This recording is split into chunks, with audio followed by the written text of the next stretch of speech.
Мало кто знает, но в одну промозглую осеннюю ночь, когда ревущий Ниагарский водопад окутал все побережье густым туманом, группа ученых и спасателей в полной секретности спустилась к самому его подножию. С виду это была обычная команда исследователей, но присутствие военных инженеров и людей в черной непромокаемой экипировке выдавало, за этим стояла не просто научная любознательность. Лишь несколько человек знали, что поездка не была согласована ни с одним государственным ведомством, а подготовка заняла долгих 6 месяцев. Из архивов извлекли старые карты дна реки, а особая команда дайверов тренировалась в ночных условиях, на случай, если понадобится полное погружение в ледяную воду. В ту ночь ветер разгонял потоки воды, превращая каждый вдох в испытание. Ученые провели быстрое совещание прямо на причале, сверяя оборудование, гидроакустические локаторы, новейшие водонепроницаемые фонари, гироскопические платформы и крепления для кабелей, все, чтобы не только добраться к самому низу, но и вернуться живыми. 8 человек, не считая капитана спасательной моторной лодки, один за другим надели шлемы и страховочные ремни. Ожидание было напряженным, каждый знал, что задание может закончиться провалом. Над водой гремел водопад, а внизу, под завесой брызг, скрывалось нечто, что так долго тревожило местных. По легенде, здесь периодически появлялись вихри, которые затягивали тяжелые бревна и даже лодки, оставляя от них лишь обломки. Никто из простых рыбаков никогда не заходил в опасную зону ближе, чем на 100 ярдов к основанию водопада, иначе их могли утащить вниз мощные водовороты. Капитан моторной лодки включил двигатель и вывел судно в центральный поток, где видимость сокращалась до пары футов. Вся группа замерла, каждый звук отдавался в ушах, на лице ощущался ледяной водяной туман. Первый шаг был самым трудным — прыгнуть за борт и позволить экипировке медленно тащить себя к ревущей бездне. Ученые и дайверы, двигаясь практически на ощупь, закрепили тросы на скользких валунах, чтобы не утянуть вниз стремительным течением. Гидроакустический локатор осветил дно причудливым синим светом, и в его лучах начали проявляться странные формы. Массивные камни с глубокими трещинами, усыпанные множеством мелких обломков, а чуть дальше — что-то напоминающее металлические обводы, скрытые под слоем ила и водорослей. Один из исследователей, доктор Хант, первым заметил неладное. Датчик магнитного поля начал мигать тревожным красным светом. Магнитное излучение резко возросло, причем весь прибор чуть не вылетел у него из рук из-за сильной вибрации, словно что-то под днищем внезапно ожило. Остальные члены группы переглянулись. В инструкциях не было ни слова о подобных аномалиях. Несмотря на дрожащие руки и напряженные лица, команда продолжила спуск. В этот момент один из тросов резко натянулся, лодку повело в сторону, и несколько секунд группа провела на грани паники, еще чуть-чуть, и их бы утащило под водопад. Но смогли удержать позицию, спасатели бросили якоря, выравнивая курс. Запись с гидрофона вдруг зафиксировала едва различимый гул, который по частоте не соответствовал ни рыбе, ни камню. Он усиливался и напоминал странный металлический ляск. В воде при свете прожекторов начали проступать загадочные очертания, словно кто-то когда-то здесь построил нечто массивное, а затем оно исчезло под толщей воды. Один из дайверов решился подплыть ближе и, пробираясь сквозь мутную воду, коснулся странного предмета. Под рукой ощущался холод металла, покрытого щербинами, словно кто-то пытался вскрыть конструкцию изнутри. Ученые переговаривались по радиосвязи, не скрывая страха.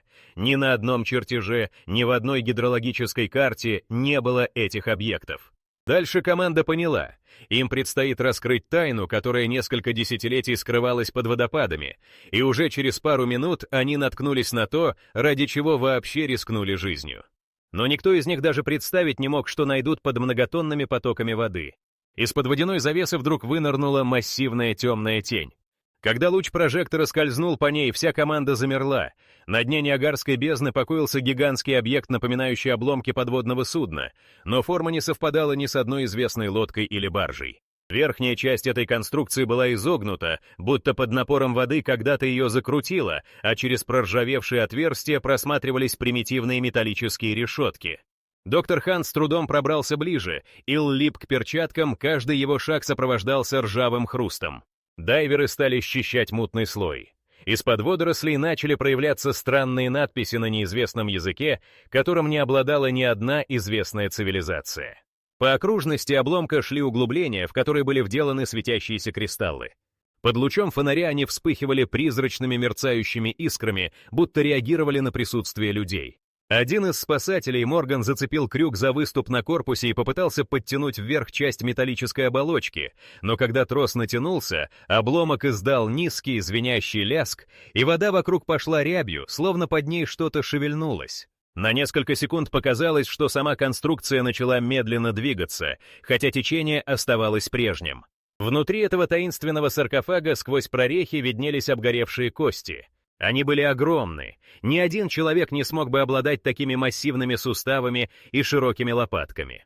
Скелет выглядел не только чудовищно крупным, но и необычно изогнутым. Ребра будто были раздроблены ударами снаружи, а на одной из костей виднелись глубокие механические зарубки. Тут же возникла еще одна загадка.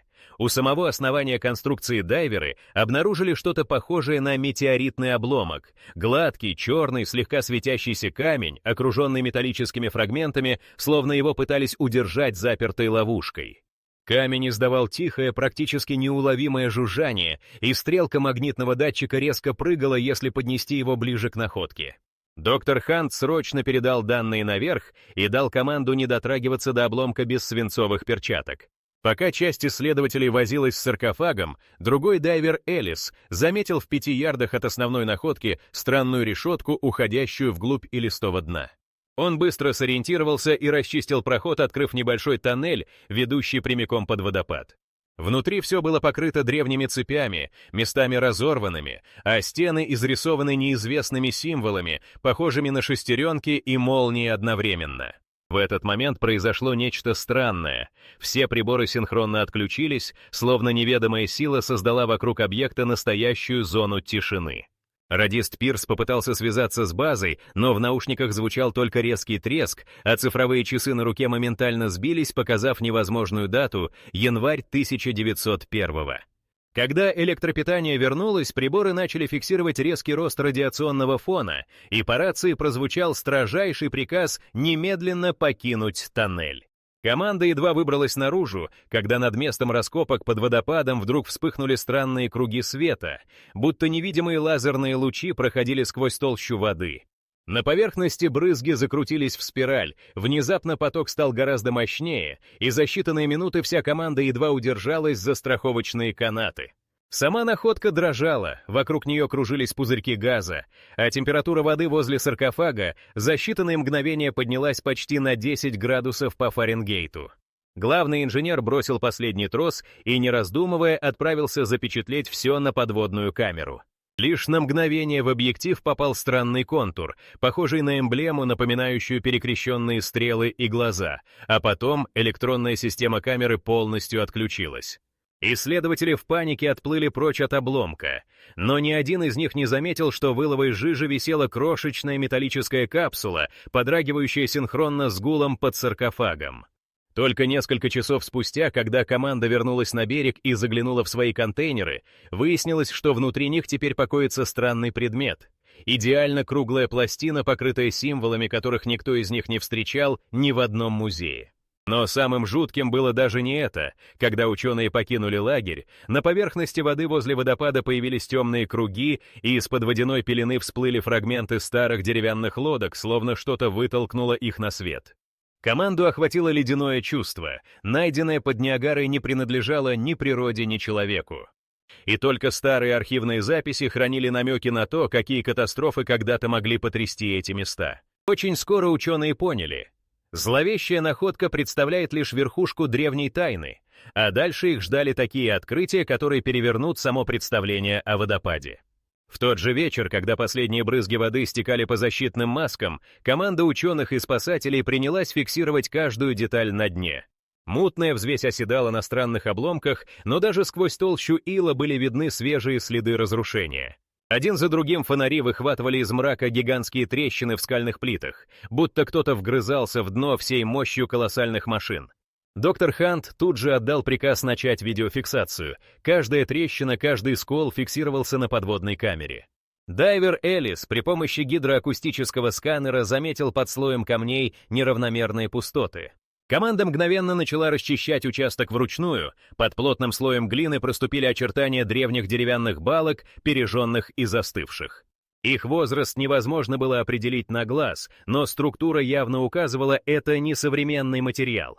Дерево разваливалось в руках, а изнутри были видны металлические гвозди, причем их форма не соответствовала никакой из известных промышленных эпох. Сразу 3 балки были прорваны насквозь, а между ними темные пятна, словно следы взрыва или огромного пожара. Когда команда попыталась исследовать скальный уступ восточнее, вдруг выяснилось, слои грунта перемешаны, как после мощнейшего оползня. Некоторые валуны имели следы оплавления, а чуть дальше на плитах отпечатались широкие дуги, словно когда-то волна небывалой силы прокатилась по дну, разметав все на своем пути.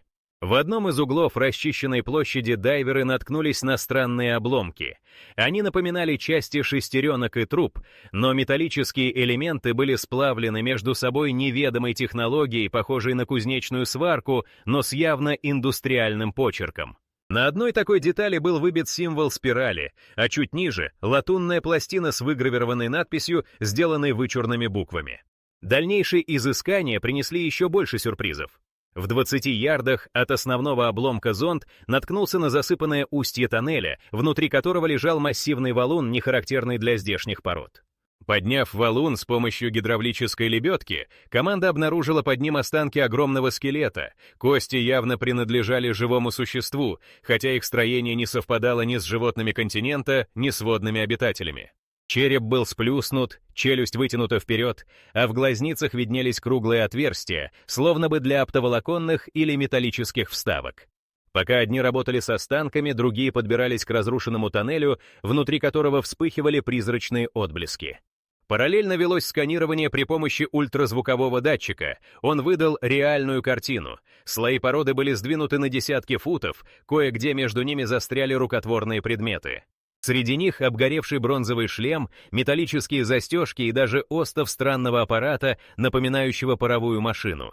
На всех предметах были следы термического воздействия, а бронзовые детали сохранили затвердевшие от высоких температур наплывы.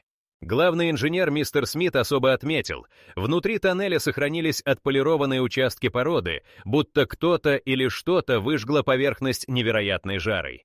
По краям виднелись отпечатки огромных цепей, а сами звенья, найденные чуть дальше, выглядели оплавленными и перекрученными, как после мощного взрыва. Группа восстановила предполагаемый ход событий. Некогда здесь случилась гигантская катастрофа, сравнимая по силе с падением массивного объекта с неба или подземным извержением. В 50 ярдах от тоннеля дайверы заметили крупные фрагменты корабельной обшивки. Ее заклепки были выполнены вручную, а металл пропитан тонким слоем неизвестного черного вещества. На одном участке отчетливо был виден отпечаток человеческой ладони, будто кто-то в агонии пытался выбраться наружу из затонувшего отсека. В нескольких футов от находки нашли и обгоревший кусок древнего пергамента. Часть надписи смог прочитать только доктор Хант, но даже он не смог определить язык. По периметру пергамента проходили выжженные символы в виде кругов и точек, напоминавших астрономические схемы. Над местом раскопок стоял глухой гул. Сам водопад словно реагировал на вмешательство, с каждым часом усиливая напор и создавая новые мелкие водовороты. Все казалось странно синхронизированным. Как только удавалось открыть очередной слой, у исследователей тут же начинали барахлить приборы, а фрагменты вновь погружались под воду. Вдруг сканер показал резкий выброс. На самом дне запульсировал гигантский фрагмент сплава серебристого цвета, внутри которого угадывался изломанный ротор или турбина. По кромке детали шли глубокие зазубрины, свидетельствующие о колоссальном давлении. К ночи команда смогла получить первые данные. Расчеты показали, масштаб разрушения на дне водопада был сопоставим с последствиями взрыва мощности в миллионы тонн тротила. Никто не смог объяснить, каким образом настолько древние конструкции, странные кости и уникальные артефакты оказались под мощнейшим гидродинамическим ударом. Некоторые участки вообще выглядели так, будто их втянуло в гигантскую воронку, а потом резким выбросом вырвало наружу. Усталые, промокшие до нитки, исследователи начали эксперимент с радиолокационным зондом. Волны в нескольких зонах неожиданно отразились от абсолютно гладкой поверхности, скрытой под толстым слоем бетона. Система выдала схему. Там, где вековые пласты скал разрублены и разбросаны, внутри них глубоко зацементирован неведомый купол, возможно, часть какого-то древнего убежища или резервуара. Внезапно все внимание привлек резкий импульс электромагнитного поля. На несколько мгновений вода вокруг затонула в мраке, и команда почувствовала необычный холод, словно из-под земли вырвалось нечто древнее и опасное. Ученые поспешили поднять образцы на поверхность, чтобы как можно скорее провести анализ, ведь ни один из них прежде не сталкивался с такими масштабами разрушений, слиянием технологий и биологических останков. Их открытия не только удивили команду, найденные следы уничтожения полностью опровергли привычную историю водопада, а местные архивы и старинные карты теперь казались лишь верхушкой айсберга. Исследователи уже собирались делиться новыми выводами, но едва успели уложить находки в контейнеры, как их внимание привлекло нечто под водой. Несколько странных объектов испарились с места раскопок, будто растворились в бурлящем потоке. Формы были едва различимы, но на одном из фрагментов отразился незнакомый символ, и оставалось только догадываться, кто или что возвратится за ним следующим утром. Когда инженеры добрались до лагеря и разложили находки, в электрическом свете прожекторов они впервые смогли рассмотреть детали, поднятые со дна ревущей пропасти. Одна из самых необычных находок — идеально круглая пластина, покрытая неизвестными символами, фонит слабым голубым светом. При любом прикосновении она издавала высокий звон, будто внутри шло движение крошечных шестеренок. Доктор Хан сразу позвал фотографа, чтобы зафиксировать каждую деталь, но когда вспышка сработала, на ее снимке проявился лишь размытое пятно, как будто сам объект не желал быть заснятым. При попытке снять видео камера вообще отказалась работать. Тем временем Элис заметил, что их контейнеры с предметами стали необъяснимо теплее. Один из сотрудников исследовательской группы, мистер Грейсон, попытался открыть футляр с неизвестным камнем, но крышка вдруг резко нагрелась. Внутри фрагменты светились бледно-зеленым и начали издавать негромкое биение, похожее на сердечный ритм. Почти сразу показания всех датчиков на столе сбились, компасы вращались хаотично, датчики магнитного поля выдали ошибочные значения, а цифровой термометр мигнул и выключился.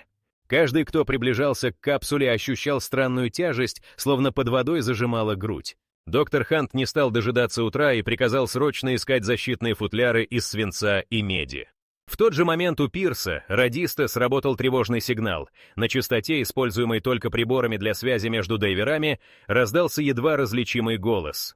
Он повторял нечто похожее на заклинание или набор звуков, а потом прервался резким треском. Пирс попытался восстановить запись, но флеш-карта тут же выдала ошибку, а экран рации начал залипать на странных знаках, напоминавших те самые символы на пластине. Рассеянный свет фар выхватил из темноты фигуру Моргана. Он подошел с очередной находкой, крошечной металлической капсулой, покрытой рубцами и наполненной неизвестной жидкостью. При попытке вскрыть ее что-то внутри резко дернулось, содержимое зашипело, и из щели вырвался черный пар с запахом ржавчины и старых машин. Испугавшись, команда тут же запаяла капсулу обратно и изолировала ее в отдельный контейнер. Капитан команды заметил, что одного из контейнеров недостает. Все начали быстро пересчитывать предметы, но выяснили, исчезла маленькая бронзовая пластина с тисненным изображением шестеренки. Никто не помнил, чтобы ее перекладывали, а записи с камер лагеря вдруг оказались сбитые ровно на том самом отрезке времени. У Элиса, который был на берегу последним, запотели очки, и он вспомнил, как перед самым подъемом к лагерю у самой воды мелькнула тень, и вода в том месте закрутилась странным водоворотом. Туда же буквально за минуту до ухода погрузили все артефакты, и теперь два из них вдруг исчезли, словно растворились в воздухе. Дайверы начали проверять все оборудование, но система слежения за контейнерами тоже отказала. Маячки показывали нереальные координаты, будто часть объектов ушла в сам водопад. В этот момент прямо над лагерем сквозь туман прорезался слабый мерцающий свет. Казалось, он тянулся в точку, где находился тот самый тоннель с оплавленными цепями. Как только свет погас, к берегу прибило кусок старой доски с выжженными знаками. На ней была выцарапана спираль, точно такая, как на латунной пластине. Инженеры срочно опросили всех, кто работал с артефактами. Оказалось, что буквально за 20 минут до исчезновения капсулой интересовался только один человек, молодой техник Картер, и он куда-то пропал. Никто не видел, чтобы он возвращался в лагерь, а его рация оставалась на столе. Все бросились его искать. Пробежав вдоль берега, Пирс внезапно увидел на прибрежном песке следы. Казалось, Картер тянул что-то тяжелое к воде. Следы обрывались на камнях у самой кромки, а там, где заканчивался след, валялся кусок ткани его комбинезона, разорванный и мокрый. Команда подняла тревогу. Капитан распорядился перекрыть все выходы из лагеря и выставить наблюдателей. Но каждое новое движение только добавляло хаоса.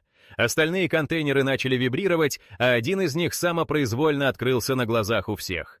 Изнутри выпал кусок полированной кости со следами ртути. Когда его коснулся доктор Хант, на его руке тут же проступила серая полоса, будто ожог.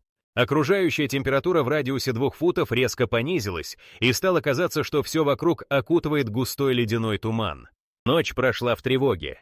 К утру обнаружилось еще одно исчезновение. Из лаборатории пропал журнал с записями символов, которые доктор Хант успел перерисовать с найденной пластины. Система слежения опять не сработала. Тогда капитан выдвинул теорию. Кто-то или что-то пытается вернуть найденные артефакты туда, откуда они были забраны. Последнюю тревогу вызвало неожиданное сообщение радиста. На глубине под водопадом вновь активировался тот самый тишинный тоннель. Там, по словам эхолота, резко сместился массивный объект. Первый раз за все время раскопок исчезли не только предметы, но и сам проход, ведущий к обгоревшим цепям. Вход был завален новой массой камней, будто кто-то или что-то глухо запечатало его изнутри. Казалось, вся экспедиция стала частью древней игры, и каждое действие с артефактами было шагом, за которым внимательно следят невидимые силы. Чем дольше команда пыталась удержать контроль над находками, тем больше их исчезало, прямо из-под носа, несмотря на все меры предосторожности. Но самое главное, исчезновение предметов совпало с серией новых магнитных всплесков на эхолоте. Уровень опасного поля превысил все допустимые параметры, а вода вокруг лагеря вновь пошла рябью, словно под ее поверхностью шевелилось нечто неведомое. В этот момент стало ясно, сами артефакты были не простыми сувенирами, а своеобразными мостами к силам и технологиям, которые не должны были попасть в человеческие руки. Оставалось только ждать, когда водопад вновь поменяет свое лицо, а вместе с ним и всю историю того, что скрыто в его ревущей глубине. В тот же вечер на край лагеря пригнали передвижную лабораторию. Команда не могла ждать, пока сведения о находках разойдутся по чужим рукам. Ученые в спешке установили экранирующие сети и спустили в воду особые кабели, чтобы хоть немного изолировать рабочую зону от воздействия странного магнитного поля. Главный инженер немедленно достал наборы для радиохимического анализа. Доктор Хант вочистую сменил костюмы и надел свинцовые перчатки, чтобы взяться за изучение светящейся пластины. Едва он коснулся ее детекторами, приборы выдали всплеск, и в тот же миг за стенкой лаборатории вспыхнула сирена. В контейнере с камнем началась резкая реакция, словно что-то внутри попыталось вырваться наружу. Из проходной палатки сразу выбежал техник с боксом аварийного охлаждения. Контейнер с капсулой пришлось погрузить в ледяную воду, чтобы остановить нагрев. Секунд через 30 температура опустилась, но вместо обычной воды в баке осталась мутная черная жижа, которая медленно растекалась по полу. Один из дайверов, Элис, догадался взять пробы, и когда плиту опустили в реактор с изотопами урана, послышался стальной звон, после чего замкнулась вся сеть лаборатории. Электричество исчезло на 12 секунд, приборы перегорели. В это же время мистер Пирс поймал сигнал на запасном анализаторе. На частоте, которую обычно используют для связи с ГЭС, появилась длинная последовательность импульсов. Источник был непосредственно под лагерем, там, где зацементированы остатки купола под водопадом. Электронщик тут же подключил направленную антенну и вывел сигнал на осциллограф. Кривая явно повторяла ритм биения найденного сердца внутри капсулы. Ученые тут же приняли решение. Нужно спуститься вниз по тоннелю, чтобы найти источник излучения. Дайвер Элис и инженер Грейсон надели новые кислородные баллоны, зарядили фонари, закрепили страховочные тросы и, не дожидаясь утра, погрузились в мутные глубины под водопадом. Спуск был коротким, но необычно тяжелым. Давление воды выросло за считанные минуты, вся экипировка буквально прилипала к телу, а лампы начали мигать. В 20 ярдах от входа Элис увидел, как из-под слоя глины тянутся провода, оканчивающиеся в зацементированном люке. Параллельно из стены торчали металлические прутья, покрытые следами ртути и кристаллическим налетом. Под слоем мыла угадывался контур массивной бронированной двери. Грейсон попытался подключить переносной аккумулятор. Как только контакты соприкоснулись, дверь издала низкий стонущий звук, словно изнутри по ней ударили тяжелым предметом. От удара по воде разошлась рябь, а датчики зафиксировали рост радиации и электромагнетизма в несколько раз выше фонового значения. Элис едва успел сфотографировать структуру двери, когда поверхностные камеры начали отключаться одна за другой. На мгновение показалась гравировка, перекрещенные стрелы, спираль и стилизованный глаз. Внутри тоннеля фонари выхватили из темноты металлическую лестницу, ведущую вниз. На ступенях лежали остатки металлических ящиков, некоторые были разорваны, а на их крышках обозначения напоминали обозначения армейских лабораторий времен Второй мировой войны. Элис догадался, здесь когда-то проводились эксперименты, причем в полной изоляции. Один ящик не был опечатан, внутри лежали стальные зажимы, плоские катушки из чистого серебра и коробка с замороженными образцами ткани. На стекле ящика крупными буквами красовалось предупреждение «Не открывать при высоком давлении». На полу разбросаны стеклянные пробирки и иглы, а в углу сложенный рукописный журнал на старой немецкой бумаге.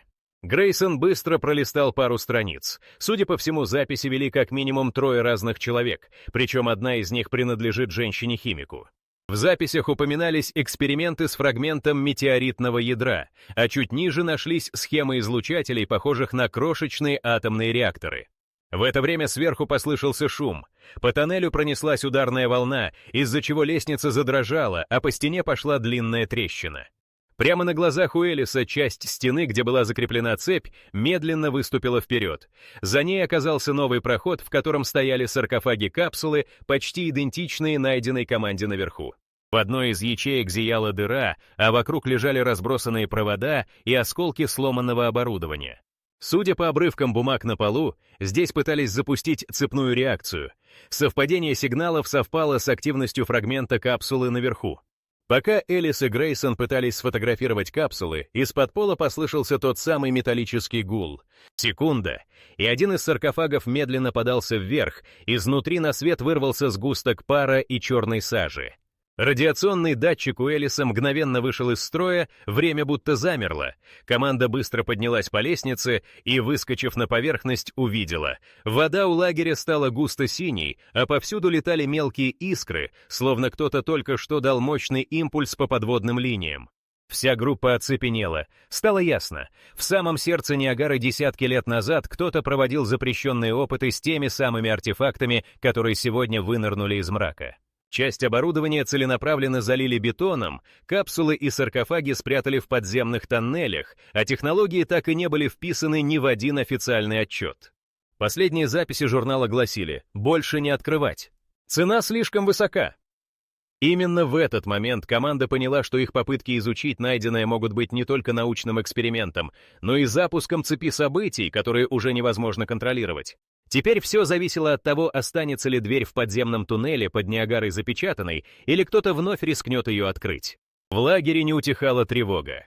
Металлическая пластина и зловещий камень теперь лежали в отдельных боксах, но каждый, кто проходил мимо, непроизвольно ускорял шаг, будто оттуда исходило давление, невидимое глазом.